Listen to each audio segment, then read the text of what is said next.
আসসালামু আলাইকুম প্রিয় গাছপ্রেমী বন্ধুরা, কেমন আছেন সবাই? আশা করি সবাই ভালো আছেন। আলহামদুলিল্লাহ আমি ভালো আছি।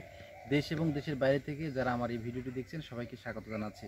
বন্ধুরা, আমি আপনাদেরকে এখন যে আপডেটটি দিব সেটি হচ্ছে যে ড্রাগন গাছ যারা লাগাবেন কিংবা ড্রাগন গাছ লাগানোর জন্য যারা ভাবছেন তাদের জন্য আমি ড্রাগন গাছের যত্ন সম্পর্কে নিয়ে একটু কথা বলবো। আমরা জানি যে ড্রাগন একটি বিদেশি ফল।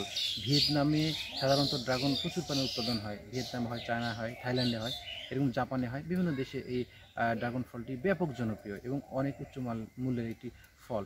বাংলাদেশেও গত 10 বছর থেকে বিভিন্ন জায়গায় বিচ্ছিন্নভাবে ড্রাগন ফলের চাষ করা হচ্ছে। বর্তমানে বাংলাদেশের বহু জায়গায় বাণিজ্যিকভাবে এই ফলের চাষগুলো করা হচ্ছে। তো বন্ধুরা, আপনারা যারা বাণিজ্যিকভাবে কিংবা ব্যক্তিগত পর্যায়ে যে সকল গাছগুলো তৈরি করবেন, লাগাবেন, তাদের কিছু যত্নের বিষয়গুলো আপনাদেরকে আমি বলবো।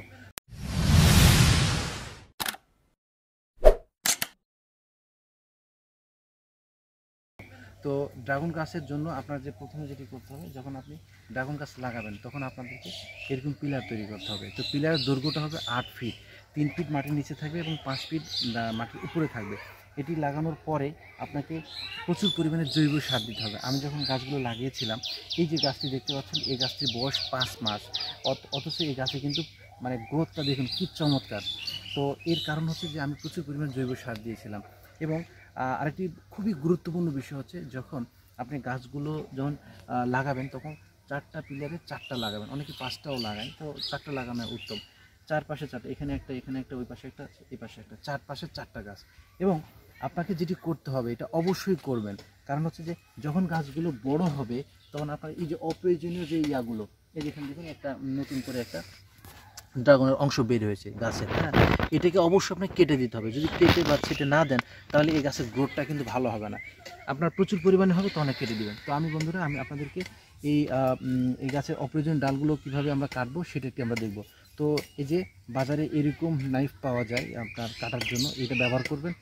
তাহলে হবে কি, চাকু দিয়ে বা অন্য কোনো কিছু দিয়ে কাটতে গেলে অনেক সময় হালকা একটু টাচ লাগিয়ে যাবে, নষ্ট হয়ে যাবে। তো আপনারা এরকম নাইফ দিয়ে এটা ব্যবহার করবেন, তাহলে খুব সহজে কাটতে পারবেন। আমরা একটু দেখি এখন আমরা এটা কী করবো। গাছটা ঠিক এইখান থেকে এটা কেটে দেবো, কেটে দিলাম। এটা আপনি মাটিতে যদি রেখে দেন তাহলে কিন্তু এটা চারা তৈরি হয়ে যাবে। এভাবে আপনারা চারা মানে তৈরি করতে পারেন। তবে অবশ্যই গাছটা গ্রোথ সম্পূর্ণ হওয়ার পরে আপনি চারা তৈরি করবেন। আগে যে যদি আপনি এগুলো রাখতে চান তাহলে গাছের গ্রোথ বড় হবে না। আপনার তখন অত চারা দরকার নাই, যখন বড় হয়ে যাবে তখন আপনি চারাগুলো ব্যবহার করবেন। তো আমি এটি একটা দিলাম। এরপরে দেখি যে দেখুন, এগুলো কিন্তু দরকার নেই, আমি এইখান থেকে নিব। তার মানে আমি এটিও কেটে দেবো, আমি এটিও কেটে দেবো, আমি এটিও কেটে দেবো।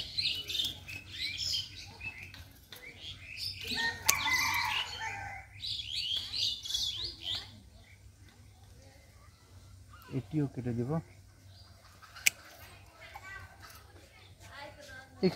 এখানকার উপরগুলো আমি রাখবো, সমস্যা নাই। এরপরে আমরা যদি দেখি অন্যগুলো, আমরা এই পাশে একটু দেখি, এই পাশে দেখি। দেখুন এই যে অংশটা, তাই না, এই যে এই অংশটা দেখতে পাচ্ছি, এটা আমাকে রাখা যাবে না, তাহলে গাছের গোড়টা ভালো হবে না, আমাকে এটা কেটে দিতে হবে। এখানে একটু দেখি, এই যে এখানে এটাও কেটে দেবো। আবার এই যে দেখুন এখানে ছোট্ট একটা অংশ বেরোচ্ছে, আপনাকে এটা রাখা যাবে না। এই তো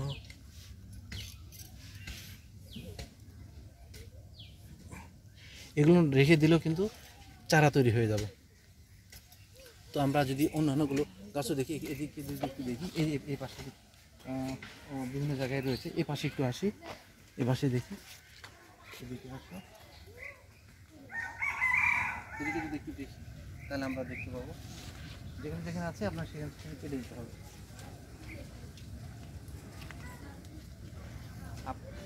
আপনারা দেখে দেখে সবগুলো পূর্ণ করবেন, ছেড়ে দেবেন। এই যে এই অংশ দেখতেছি না, এই অংশটা কিন্তু আপনাকে কেটে দিতে হবে। আমরা এখান থেকে কেটে দিলাম। এটা যদি আমি লাগিয়ে দিই মাটিতে তাহলে কিন্তু এটা চারা তৈরি হয়ে যাবে। আমি রাখলাম। এই পাশে একটু দেখি, এই পাশে এখানে একটু দেখি আমরা, দেখুন এখানে ছোট্ট এটা ছোট্ট একটা হয়েছে। আমার এটা কোনো প্রয়োজন নেই, আপনার গাছটা দ্রুত করার জন্য আপনাকে কেটে দেবো। আচ্ছা, এই পাশে একটু যদি দেখি আমরা,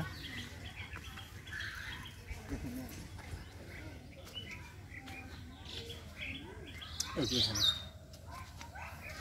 এটা করে দেবো। কেটে দিলাম।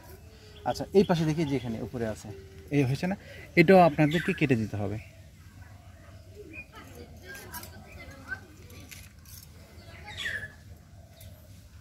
এগুলো কিন্তু চারা হবে না, চারা হবে না, এগুলো ফেলে দিচ্ছি।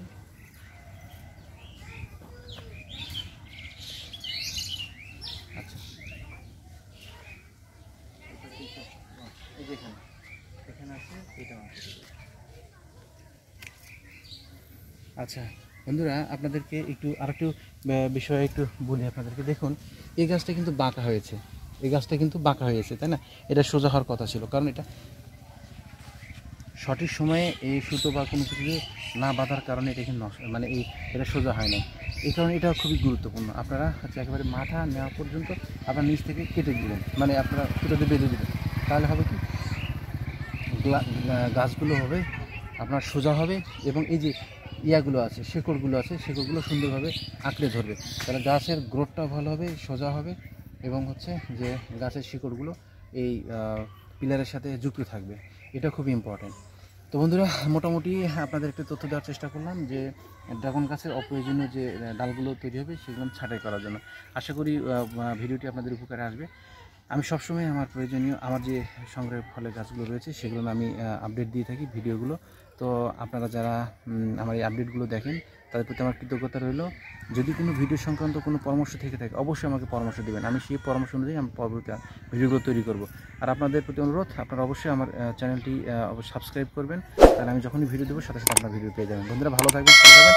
এই গাছগুলো আপডেট আবারও আপনাদেরকে দেবো সে প্রত্যাশা। আসসালামু আলাইকুম।